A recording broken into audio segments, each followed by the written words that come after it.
Hey guys, Martin here. We're still here in the 50s. I always try to remember which number we're on, but it's hard to keep track of these things when it's weekly. But I think I'm like 55, somewhere like that. But the reason I keep mentioning which or whereabouts we are in as far as the numbers go is because I'm glad that it's still going. There are very few things that if you've been following me for a long time, there are very few things that I commit to and stick to on a regular basis, and this is one of them.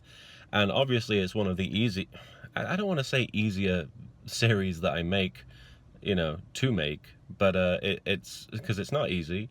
It's not easy to talk about some of the things that I have to talk about, especially today, actually. But it involves less, preparation and editing, and a lot of the technical aspects of it, aren't nearly as difficult or as involved, but it's still something that I decided to do, and that I'm going to stick to and keep doing it, and not stop. Honestly, there are people there are people who've come to me and been like, why are you still making that series when we get it, you're depressed? And that's not the point of the show. And obviously the people who say that probably don't watch it, which is fine. I don't This isn't the kind of show that's for everybody. It's probably not even for most people. But it's not a show I'm making because I'm depressed, and it's not a show I'm making for any reason other than it helps me, and it seems to help other people who like the strange thing is that more people talk to me about We're Still Here than talk to me about Yu-Gi-Oh! Abridged at some of these events that I go to. So that suggests to me that it's connecting with a specific audience, and it's not one of those shows that you need to keep watching, if you don't feel you need to. But I feel I need to keep making it, just because this isn't a problem that goes away, and it's not a problem. If I could get better, and I will get better. I shouldn't say could, I should say will. But even when I'm feeling better, that doesn't mean that it's not something worth talking about, and it's not something that should just be sort of dropped to the wayside and been like, well, I'm better now, so never mind. So that's why I'm proud of how far it's been going. But enough about that. Today I want to talk about something. It's not the usual thing that I talk about. It's a lot more personal, which is weird when you think about the fact that I've talked about wanting to kill myself on this thing. But it's a lot more personal just because it's more specific to me. This is a feeling that I've been having, and I know for a fact that most of you may not have this problem. And honestly, it's my own. It's specific to me. It's my own issue that I'm sure a lot of other people don't have to worry about and don't even think about, because they're smarter than I am. I'm a pretty dumb person, so they wouldn't be putting themselves in this situation in the first place.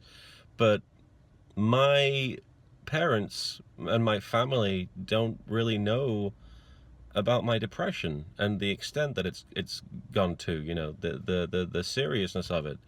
I There's a chance that they have watched these videos, because I know they do try to keep up with my YouTube channel. I don't know to what extent. I don't know if they just watch the cartoon videos or if they watch these personal videos as well. So for all I know, I could be talking to you right now if you're out there watching. But I haven't really talked directly to them about it, and I feel a lot of guilt that I feel is connected to that. I feel not even just specific to the fact that I haven't told them, every detail about how I'm feeling right now. They definitely know that I have, a condition. Uh, but I also just feel guilty that I don't communicate with them as much as I should at all. It's the same with my friends. I don't reach out to people. I don't feel inclined to. It's not the way I am. I feel, the way I feel is that, I'd be best if I was just left alone, and nobody had to be bothered by, what I'm going through, or me in general. I'm like, people's lives would be better if my life didn't have to infringe on theirs. That's how I feel a lot of the time. And with my family, it's been extremely difficult for me to reach out and and I don't know, touch base with them, even just give them an update on my, my situation.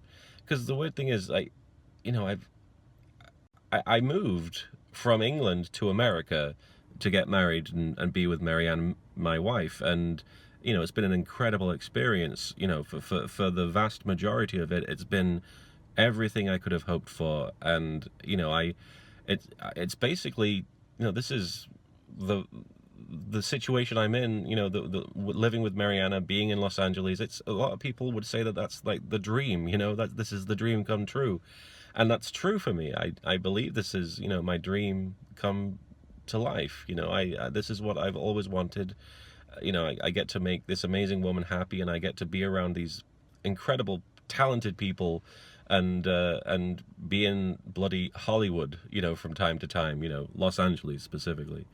But it, what I made that move knowing consciously that I was leaving behind a life that I'd built in England, and it wasn't a great life. I'm not going to say it was amazing, but it was still important. It was still special, and my family and my friends over there, I do miss them, but I also don't want them to worry about me.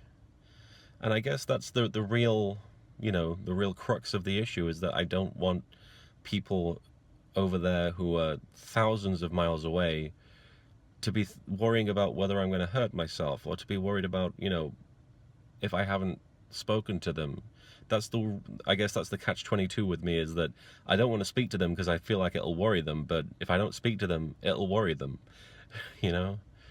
So I just find myself stuck, in this really weird emotional wasteland where, that sounds so emo when I say that, but I find myself there, and I feel like, I feel like I can't move. I feel like I'm in quicksand when I consider reaching out, just to my mother, and my mother will always listen to me, and she'll always have a sympathetic ear.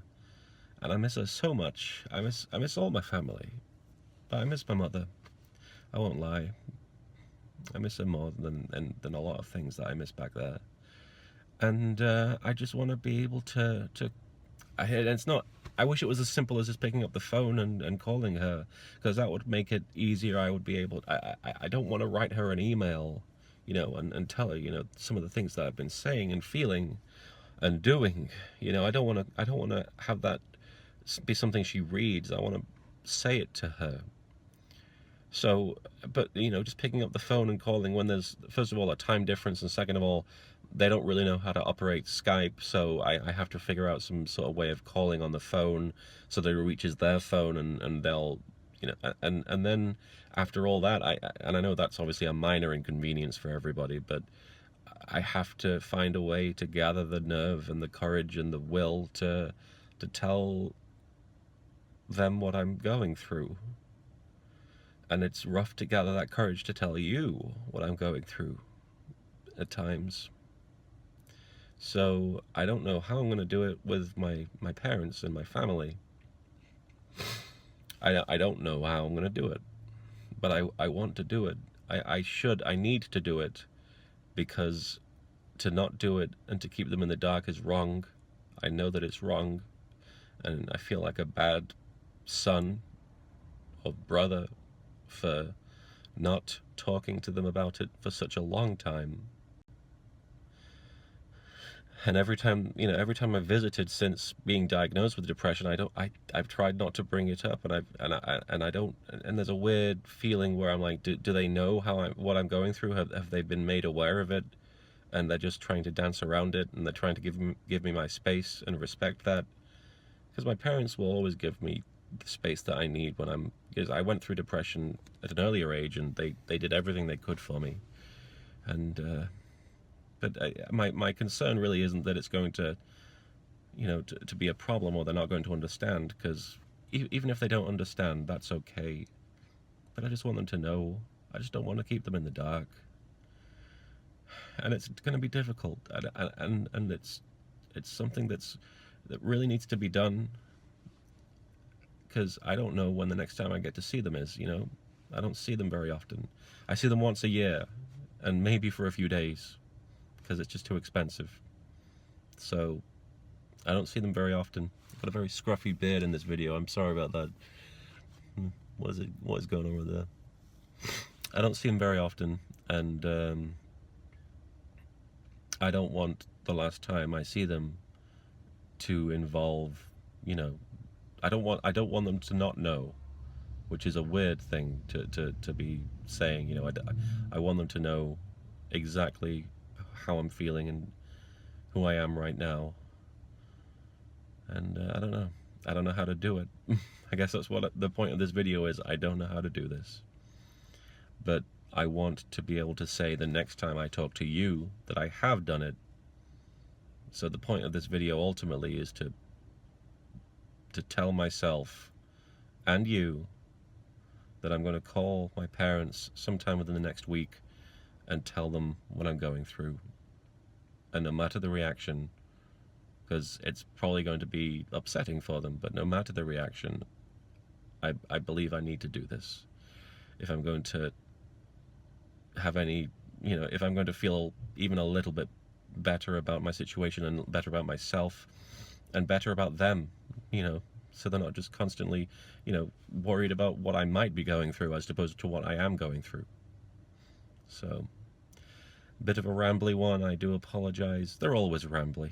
I don't know why I'm apologizing. That's kind of the gimmick of the video. The structure is just me talking, so it's going to be rambly. But I'm committing to this. I'm definitely going to talk to them, and it could be very upsetting, but I need to do it. But do let me know in the comments if you think it's a really bad idea and this isn't something I should do. And I'm not asking, for an excuse not to do it. But in fact, just don't even tell me just if it's a bad idea. Tell me how you feel. Tell me tell me what the best way of approaching this is, because I don't know. And I shouldn't be asking YouTube for this, but I don't know who else to ask. My therapist, my wife, there are options, but you're the person I came to first about it. So help a brother out. But I'll see you next week, and hopefully things will be better then. You take care of yourself.